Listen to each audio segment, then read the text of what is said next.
together, or 3 of them, however many you have. It looks for 0 or 1 of those. We're using one made by debit text.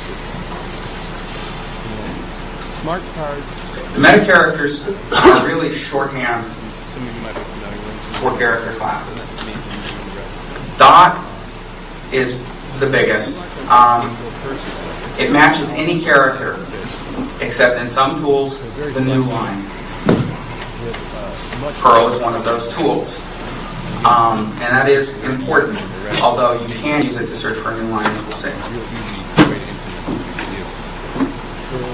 Now for something that makes this all more useful, repetition quantifiers. Like we saw before, there was, I said it's just one character you're searching for. What if you wanted to search for more than one character? Well, you can either repeat them like this, and here you're searching for exactly 3 characters. Boom, boom, boom. Or you can search. You can put it down once and put in curly brackets a 3. It will then search for exactly 3 of whatever you're doing, whatever you're searching for. If you wanted to look for maybe 1 of a character, but even that 1 is optional, use the optional quantifier, the question mark. In this example, you're searching for a non-digit, 0 or 1 non-digit. So using the metacharacter for non-digit, you're saying I want 1 or 0 of your. Let's just say you're using your credit system on top of yours. So let's say if you didn't know how many you were going to match. Right? But on your well, you could use, if you wanted at least 1, you want at least 1 to show, 1 to match. But you don't know exactly how many, you can use the plus quantifier. Actually hold the credit. /D plus gets you so if you really wanted to, 1, you can actually 2, 12, 57, however many there are. You still issue credit. If you're not sure that any of them will be there, use the asterisk. You consolidate the amount of cards you use. Dot asterisk will match any number of characters. It's a great thing to eat space with. But the great thing I found about the smart cards is the ability to audit every single account. And finally, for repetition, you can use the minimum maximum. Put it in curly brackets. We already saw one of them. We used this one right here. We put a 3 inside of curly brackets to do exactly 3 things. We put 2 numbers with a comma. The first one is the minimum number you'll match. The second one is the maximum. It's a way of giving ranges. And if you just put the first number and then a comma, it gives you a minimum with no maximum. So if you wanted to specify 3 or more, you can do it that way. Once that expires, they can't use the card. Okay, we said, I said earlier that Perl's not matching a newline. The dot not matching a newline was important, and it is. Say you had a regex to look for a double-quoted string. Double quote, dot, asterisk, double quote.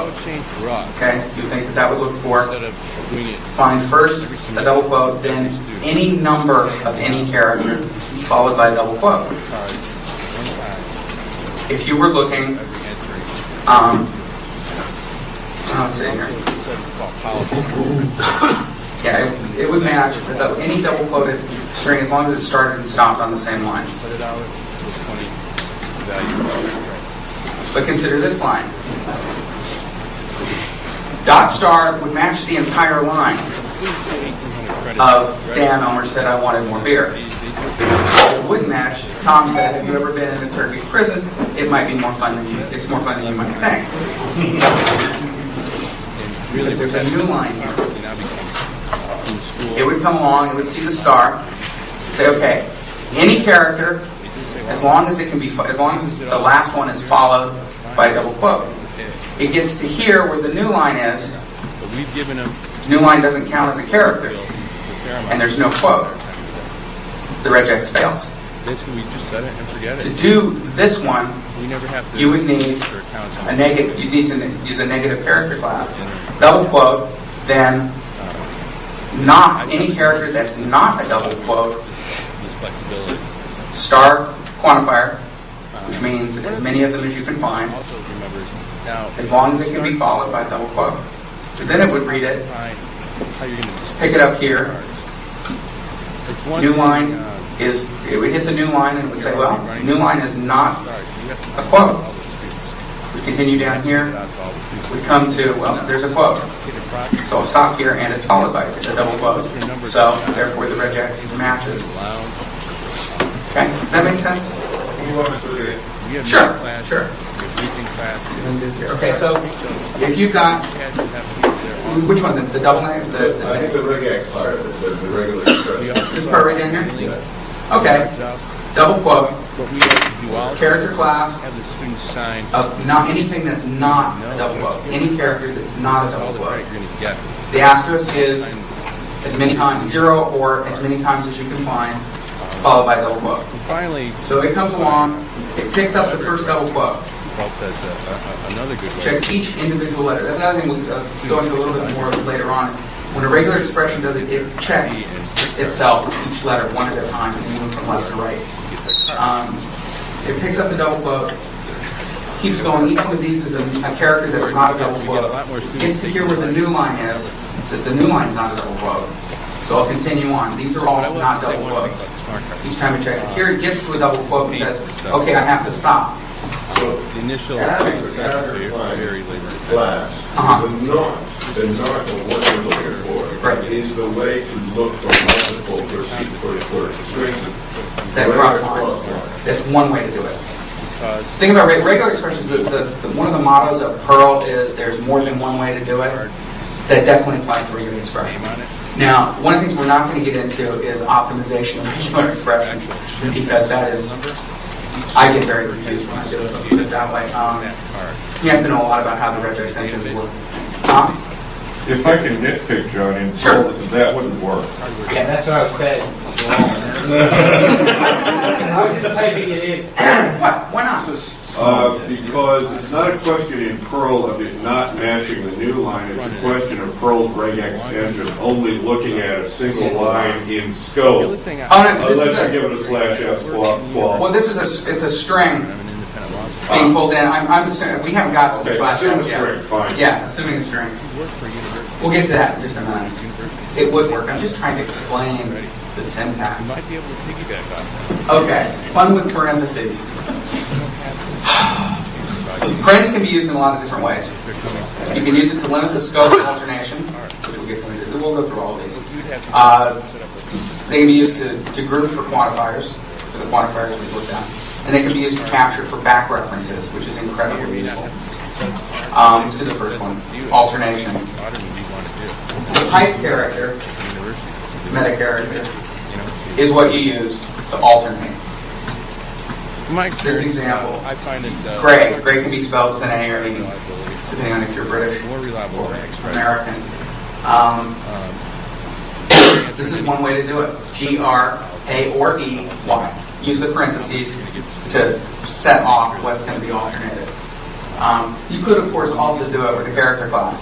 Please back up your database because you run into a lot of trouble. Where you're searching for this character could be an A or an E.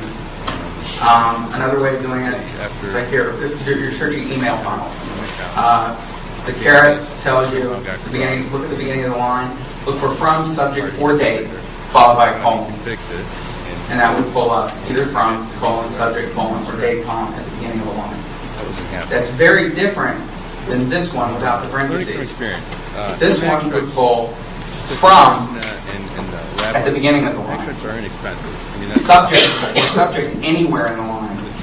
Or date with a colon anywhere in the line. Very different. What it does is add a lot of. This one only pulls either of these from the front of the line with the colon after them. This one only pulls from at the beginning of the line with or without a colon. Subject anywhere in the line. Date anywhere in the line followed by a colon. With the smart card. Very different. They are expensive. Quantifier groupies.